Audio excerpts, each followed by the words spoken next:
આજે આપણે ધોરણ 8ની અંદર એક પાઠ આપણો ચાલુ હોય સંસાધન. તો સંસાધન વિશે ભણ્યા કે સંસાધન શું છે અને સંસાધન આપણે કઈ જગ્યાએથી પ્રાપ્ત થાય. તો હવે આપણે સંસાધનના જે પ્રાપ્તિ સ્થાનો અને જે એનો ઉપયોગ કરતા એના આધારે આપણે એના 4 પ્રકારો પાડેલા. આ 4 પ્રકારો એના પાડેલા. તો આ 4 પ્રકારોમાં શું છે તો આપણે પહેલાં એને એક વખત સમજી લઈએ.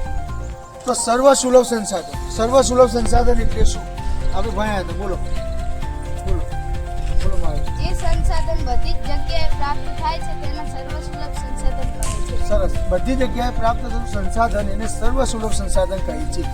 સામાન્ય સુલભ સંસાધન. તો સામાન્ય સુલભ સંસાધન એટલે શું? જે સંસાધન સરળતાથી મળી રહે તેને સામાન્ય સંસાધન કહે છે. જે સંસાધન કોઈ પણ જગ્યાએ સરળતાથી પ્રાપ્ત થઈ જાય એને સામાન્ય સુલભ સંસાધન કહે છે. હવે ત્રીજા નંબરનો પ્રકાર છે વિરલ સંસાધન. વિરલ સંસાધન એટલે શું? જે સંસાધન આપણે મર્યાદિત જગ્યાએ મળી રહે તેને વિરલ સંસાધન કહે છે. તો વિરલ સંસાધન એટલે અમુક મર્યાદિત જગ્યાએ સંસાધન પ્રાપ્ત થાય. દરેક જગ્યાએ ન થાય, અમુક જગ્યાએ જ પ્રાપ્ત થાય તેને વિરલ સંસાધન કહે છે. હવે એકલ સંસાધન એટલે શું? એકલ સંસાધન. જે સંસાધન વિશ્વમાં એક કે બે જગ્યાએ પ્રાપ્ત થતું હોય તેને એકલ સંસાધન કહે છે. સરસ. કોઈ એવું સંસાધન કે જે આખા વિશ્વની અંદર કોઈ એક અથવા બે જગ્યાએ જ પ્રાપ્ત થાય, દરેક જગ્યાએ દરેક દેશમાં પણ પ્રાપ્ત થાય. તો એના આ 4 પ્રકારો આપણે પ્રાપ્તિ સ્થાનના આધારે જોયા હતા. તો હવે આપણે એનું મૂલ્યાંકન કરવા માટે જુઓ તમે સરસ રીતે વ્યાખ્યા બોલ્યા, તમને પૂરેપૂરી સમજ પ્રાપ્ત થઈ ગઈ. પરંતુ આપણે એના ઉદાહરણ સમજવા જરૂરી છે કે કયા સંસાધનમાં કઈ બાબત આવશે, એનું કયું ઉદાહરણ આવશે.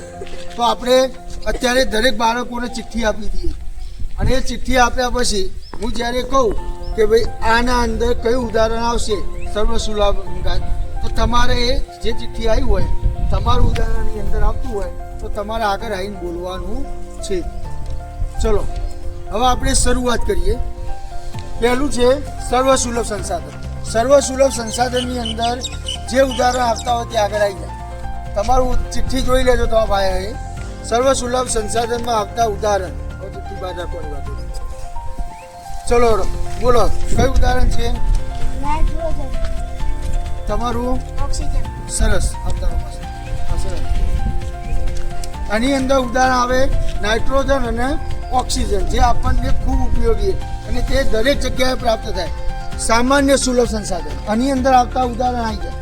આ બાજુ બોલો બોલો. જળ, ગોચર ભૂમિ. સરસ.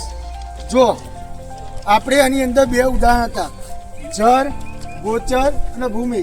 આ ઉદાહરણ આપણા આવી ગયા. હવે આપણે જોઈશું વિરલ સંસાધન. વિરલ સંસાધનમાં આવતા ઉદાહરણ આવી જાય.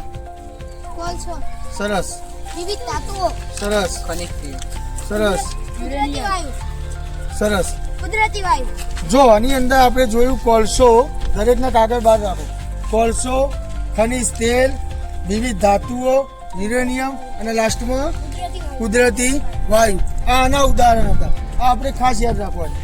હવે એકલ સંસાધનમાં આવતા જે હતા આવી ગયો. જો આ એકલ સંસાધનો બોલો. ક્રાયોલાઇટ, કાયોલાઇટ. આ એક જ જગ્યાએથી પ્રાપ્ત થાય એટલે એને એકલ સંસાધન કહે છે. જો આપણે આ પ્રવૃત્તિ દ્વારા એટલી આપણે સ્પષ્ટતા થઈ ગઈ કે કયું સંસાધન સમ આવે. જો આ બધા આપણે એના ભાગ પાડી દીધા, 4 ભાગ પડી ગયા અને 4 એના જે ઉદાહરણ આવતા હતા એ આપણે સ્પષ્ટ થઈ ગયા. સ્ટોપ.